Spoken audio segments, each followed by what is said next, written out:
हिजो हामीले पढ्या थियौं रिसिप्ट एन्ड पेमेन्ट एकाउन्ट र इन्कम एन्ड एक्सपेन्डिचर एकाउन्ट। आजको हाम्रो टपिक छ ब्यालेन्स सिट, जुन हामी फाइनल एकाउन्टमा पढिसकेका छौं।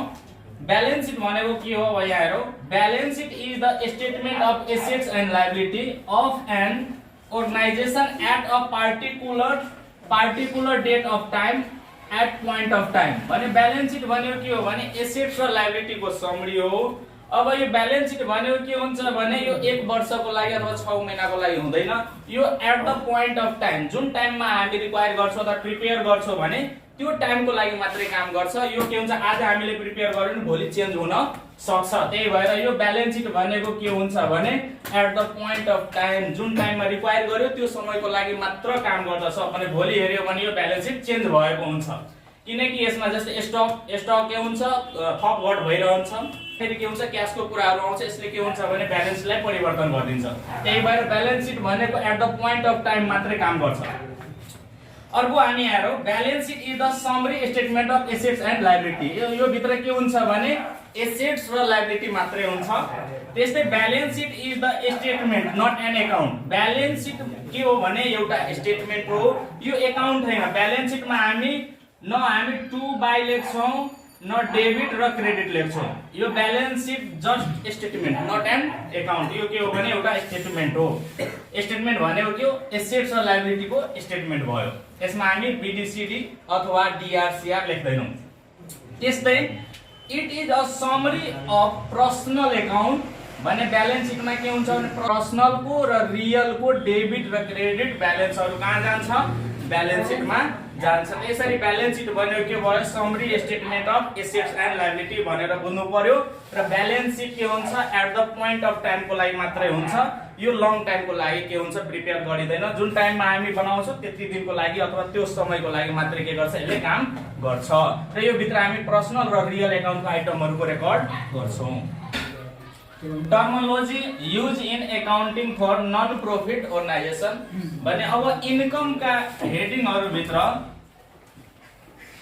हामी यस्ता कुराहरु नयाँ कुराहरु थप पढ्दैछौं। फाइनल एकाउन्टमा जुन हामी पढेका थियौं यो कुराहरु नयाँ हो है।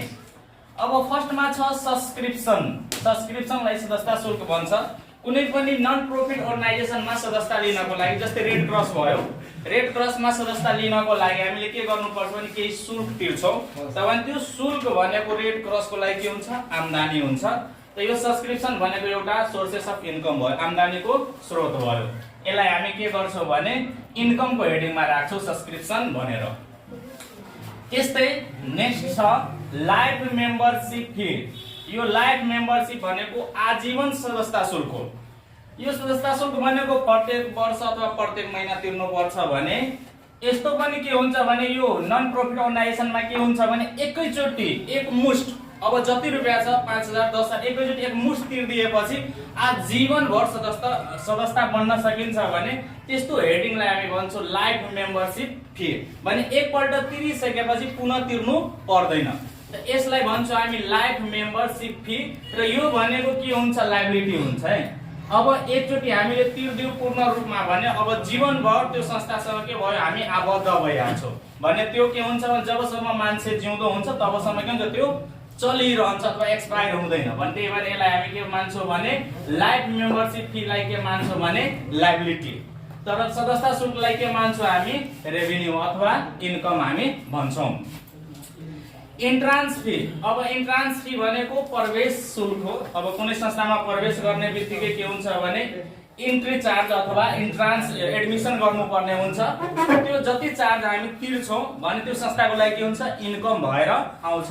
यसलाई भन्छौं हामी इन्ट्रान्स फी। यो भनेको इन्कम हुन्छ। त्यस्तै अब डोनेसन। डोनेसन भनेको चन्दा हो। त डोनेसन दुई किसिमको हुन्छ, यो कुरा विचार गरेर। डोनेसन भनेको दुई किसिमको हुन्छ, जेनरल र स्पेशल। अब जेनरल भनेको इन्कम हो भने स्पेशल भनेको लायबिलिटीमा जान्छ। अब यसको म एक्जाम्पल दिन्छु डोनेसनको। जस्तै अब मानौ कुनै गभर्नमेन्ट स्कुल छ, गभर्नमेन्ट स्कुल हो, यसमा कुनै अब के गर्यो भने नेता भिजिट गर्न आयो है। नेताले के गर्यो भने भ्रमण गर्न आयो, स्कुलमा हेर्न आयो। अनि अब चारैतिर घुमेर हेर्यो अनि के गर्यो भने त्यो नेताले के गर्यो भने अब जाने बेलामा एकैचोटी के गर्यो भने 20 लाख रुपैयाँ हैन दियो। 20 लाखको चेक दियो र केही बोलेर जानु भएन। त्यो चेक के गर्यो भने हेड सरलाई दियो र केही बोलेर जानु भएन। अब यति बेला यो के भयो भने कुनै उद्देश्यको छैन। तिमी अब यो केही भने नभने त्यो जेनरल हो भने यो 20 लाखलाई तिमी अब डेस्क बेन्चमा पनि युज गर्न सक्छौ, बिल्डिङमा पनि प्रयोग गर्न सक्छौ, ल्यान्ड पर्चेज पनि गर्न सक्छौ, चक डस्ट पनि किन्न सक्छौ, बुक किन जे जुन सोर्समा पनि यसलाई हामी खर्च गर्न सक्छौ। भने स्पेशल पर्पस तोकेको छैन भने जुन पनि कुरामा हामी खर्च गर्न सक्छौ भने त्यस्तो किसिमको डोनेसनलाई हामी के भन्छौं? जेनरल। र यो भनेको इन्कम हो किनकि स्पेशल पर्पस तोकेको छैन। त्यस्तै अब फेरि के गर्यो भने यो 20 लाख दिएर गयो अनि फेरि आयो त्यो नेता, केही वर्षपछि फेरि आयो, फेरि स्कुलको चारैतिर भ्रमण गर्यो अनि त्यसपछि के गर्यो भने फेरि अब मानौ 50 लाख रुपैयाँ दिएर गयो।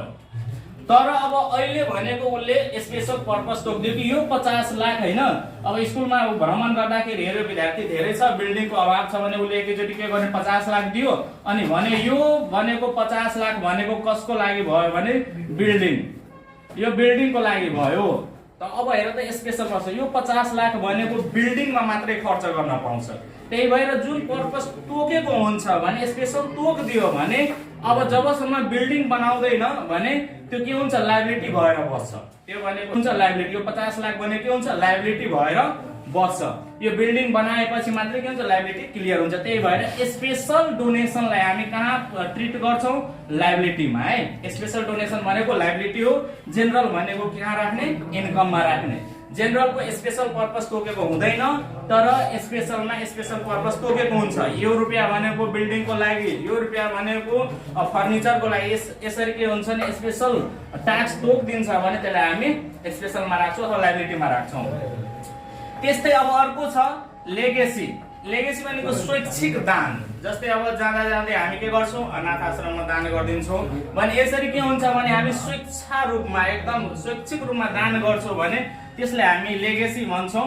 यो लाइफ मेम्बरशिप फी र लेगेसी लायबिलिटी हो, डबल एल लायबिलिटी हुन्छ।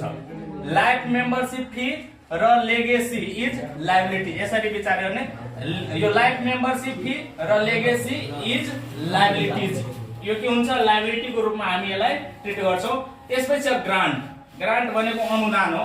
अब अनुदान भनेको अब कसैले के हुन्छ भने अनुदानको रूपमा रुपैयाँहरू दिने गर्छ। विभिन्न संस्थाहरू जस्तै नन प्रॉफिट अर्गनाइजेसनको आम्दानीको रूपमा एउटा ग्रान्ट पनि आएको अनुदान, सरकारले दिने अनुदान अथवा विभिन्न संस्थाबाट पाउने प्राप्त अनुदानहरू पनि के हुन्छ? यो इन्कमको स्वरूप जस्तै हुन्छ भने इन्कममा हामी राख्छौं। यसरी के हुन्छ भने यो टर्मिनोलोजीहरू भयो, यो एकाउन्टिङ फर नन प्रॉफिट अर्गनाइजेसनको लागि यस्ता कुराहरू के हुन्छ भने यो हामी इन्कम र लायबिलिटीमा यसलाई हामी राख्छौं। एकाउन्ट भित्र पर्ने आइटम्सहरू अब रिसिप्ट एन्ड पेमेन्ट एकाउन्टमा के हुन्छ? डेबिटमा रिसिप्ट हुन्छ र क्रेडिटमा के हुन्छ? पेमेन्ट हुन्छ। अब यो भनेको रियल एकाउन्ट हो। रियल एकाउन्टले भन्छ व्हाट्स कम इन डेबिट, आयो भने डेबिट र व्हाट्स गोज आउट क्रेडिट, गयो भने के गर्ने? क्रेडिट गर्ने। त्यसकै आधारमा रियल एकाउन्टको आधारमा हामी बनाउँछौं। त receipt and payment account start from opening balance, balance बीडीबाट। त यो दिएको हुन्छ, यो गिभन हुन्छ क्वेशनमा। त त्यो राख्ने कि हाम्रो सुरु मौद्दात अथवा क्याशको सुरुको ब्यालेन्स कति छ, क्याश या बैंक दुवै हुन सक्छ। त त्यो ब्यालेन्स यहाँ राख्ने। सब्सक्रिप्सनको कुरा गरिसकेका छौं। सब्सक्रिप्सन के हुन्छ भने यो receipt and payment account cash बेसिसमा भएकोले यसमा के हुन्छ भने करेन्ट इयरको पनि इन्फर्मेसन हुन्छ, क्याशमा छ भने लास्ट इयरको पनि हुन्छ र नेक्स्ट इयरको पनि हुन्छ भने तीनटै इयरको राख्छ, करेन्टको पनि, लास्ट इयरको पनि र नेक्स्ट इयरको तीनटैको इन्फर्मेसन हुन्छ यसमा। यदि क्याशमा रिसिभ भएको छ भने यसले क्रेडिट आइटमको रेकर्ड गर्दैन। त्यस्तै डोनेसन, डोनेसनबाट आएको डोनेसन दुई किसिमको हुन्छ, जेनरल र स्पेशल। यसको कुरा हामी गर्यौं। त्यसरी आयो भने हामी जेनरललाई इन्कम र स्पेशल लायबिलिटी मान्छौं। यहाँ भनेको जुन कुरा पनि क्याशमा आयो भने रेकर्ड गरिन्छ, त्यही र डोनेसन भनेको इन्कम भयो अथवा रिसिप्ट भयो। लेगेसी, लेगेसी भनेको लायबिलिटी हो। अब लेगेसी यदि दिएको छ भने हामी के गर्छौं? रिसिप्टमा राख्छौं। इन्ट्रान्स फी, इन्ट्रान्स फी हामी कुरा गर्यौं। यो इन्ट्रान्स फी भनेको इन्कम हो, इन्कम भनेको रिसिप्टमा आउँछ। लाइफ मेम्बरशिप फी, आजीवन सदस्यता शुल्क, यो पनि के हुन्छ? रिसिप्टमा आउँछ। ग्रान्ट रिसिप्टमा आउँछ। सेल्स अफ फिक्स एसेट्स, कुनै फिक्स एसेट हामी बिक्री गर्यो भने त्यहाँबाट पैसा आयो भने त्यो भनेको के हुन्छ? रिसिप्ट हुन्छ। क्याश आयो कि एन्ट्री गर्छ यसले। त सेल्स अफ फिक्स एसेट्स पनि के भयो? रिसिप्टमा आउँछ। त्यसपछि सेल्स अफ ओल्ड पेपर, जस्तै हामी कुनै पनि बिजनेसमा अथवा नन प्रॉफिट अर्गनाइजेसनमा के हुन्छ भने पत्र पत्रिकाहरू हामी ल्याउँछौँ। हो त्यो पत्र पत्रिकाहरू के हुन्छ भने आजको पत्रिका भोलि कामै नलाग्ने हुन्छ। त्यस्ता पत्र पत्रिकाहरू हामी के गर्छौँ, सेल्स गर्छौँ। त्यो सेल्स गरिसकेपछि केही पैसा आउँछ। त्यो आउने बित्तिकै के हुन्छ भने रिसिप्टमा हामी एन्ट्री गर्छौँ। त्यो केही चार्ज लिन्छ। अब चार्ज लियो भने के हुन्छ, त्यो संस्थाको लागि आम्दानी हुन्छ, त्यसलाई हामी रिसिप्टमा राख्छौँ। इन्ट्रेस्ट अन इन्भेस्टमेन्ट भने लगानीको ब्याज आम्दानी भयो। रेन्ट अफ हल, रेन्ट भने हलबाट हामी भाडामा लगाएको छौँ भने त्यहाँबाट आएको भाडा पनि रिसिप्ट हुन्छ। सेल्स अफ स्क्रैप अथवा ग्रास भनेको सेल्स अफ स्क्रैप, कुनै वेस्टेज सामानहरू बिक्री गर्दा आएको रकम हामी रिसिप्टमा राख्छौँ। अदर रिसिप्ट, अरू कुनै रिसिप्ट छ भने हामी रिसिप्टमा राख्छौँ। र लोन रिसिप्ट, लोन लिए पनि के हुन्छ, पैसा, यसले पैसालाई फोकस गर्छ। लोन आए पनि पैसा आयो भने रिसिप्टमा जान्छ। यसरी यस्ता कुराहरू के हुन्छ, रिसिप्टमा हुन्छ। अथवा यो पैसा आएको हो भनेर बुझ्नु पर्यो, व्हाट्स कमिङ भने यति कुराहरू आयो। अब पेमेन्ट, पेमेन्ट भने के कुरामा हामी खर्च गर्छौँ। त यो स्यालेरी भयो, अब त्यसमा काम गर्ने हैन कर्मचारीलाई स्यालेरी दिन्छौँ। रेन्ट भयो, रेन्ट यसरी हुन्छ हैन, current year, last year, next year, त्यो तीनटै कुरा यसमा आउँछ, क्याशमा तिरेको छ भने। इन्सुरेन्स प्रिमियम, लिगल फी भन्छ, कानुनी चार्ज, यो खर्च हो।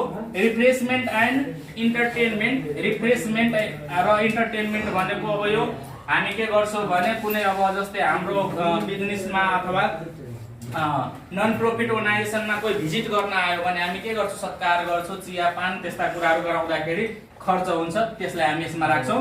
टुर्नामेन्ट एक्सपेन्सेस, कुनै टुर्नामेन्टहरू गरायो भने विभिन्न किसिमको खर्चहरू लाग्छ, त्यस्ता खर्चहरू यसमा आउँछ। त्यसपछि अर्को भनेको टेलिफोन चार्ज, अहिले इलेक्ट्रिसिटी हुन्छ। इन्ट्रेस्ट एक्सपेन्सेस, इन्ट्रेस्ट, अब लोन लिएको छ भने के हुन्छ, ब्याज तिर्नु पर्छ, त्यो खर्च हो। जेनरल एक्सपेन्सेस, साधारण खर्चहरू भयो। त्यस्तै इन्भेस्टमेन्ट पर्चेज, अब पर्चेज भन्ने बित्तिकै के हुन्छ, सम्पत्ति त आउँछ तर पैसा जान्छ, त पैसा गयो भने पेमेन्टमा राख्ने। त्यस्तै भनेको छ स्टेसनरी, अब दैनिक प्रयोग हुने हैन सामानहरू जस्तै कलमहरू, कपी किताबहरू, त्यो स्टेसनरी यसमा पेमेन्टमा जान्छ। हनोरमियम भनेको समानार्थ पारिश्रमिक हो। अब संस्थामा फ्रीमा सहयोग गरे बापत केही पारिश्रमिक हामी दिन्छौँ भने त्यसलाई हनोरमियम भन्छ।